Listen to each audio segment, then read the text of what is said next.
Hi friends, ఇవాళ నేను maker బాజార్ లో ఎలక్ట్రానిక్ కంపోనెంట్స్ ఆర్డర్ చేయబోచున్నాను మన న్యూ ప్రాజెక్ట్స్ కోసం.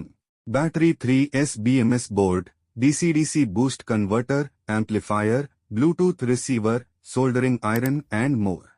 కరెక్ట్ అడ్రస్ డీటెయిల్స్ అని కేర్ఫుల్లీగా ఫిల్ చేసి డబుల్ చెక్ చేశాను. Like first name, second name, mail ID, door number, street, phone number మరియు పిన్ కోడ్. ఇనిషియల్ అమౌంట్ ₹603.50 చూపిస్తుంది, including prepaid delivery charge and new user కి 3% discount కూపాన్ ఉంది. Apply చేశాను. మీకు కూపాన్ code కావాలి అంటే కామెంట్ చేయండి, నేను సెండ్ చేస్తాను. లేదా వీడియోని పాజ్ చేసి స్క్రీన్ లో కనిపించే కూపాన్ కోడ్ ని చూసి అప్లై చేయండి. తర్వాత పేమెంట్ మెథడ్ లో యూపీఐ ఆప్షన్ సెలెక్ట్ చేసి యూపీఐ ఐడి ద్వారా పేమెంట్ సక్సెస్ఫుల్ గా కంప్లీట్ చేశాను. తర్వాత ఆర్డర్ కన్ఫర్మ్డ్. ఈ వీడియో మీకు యూస్ఫుల్ అనిపిస్తే లైక్ చేయండి మరియు ఇలాంటి మోర్ ఎలక్ట్రానిక్స్ మరియు అప్కమింగ్ ప్రాజెక్ట్ వీడియోస్ కోసం మన ఛానల్ ని సబ్స్క్రైబ్ చేయండి.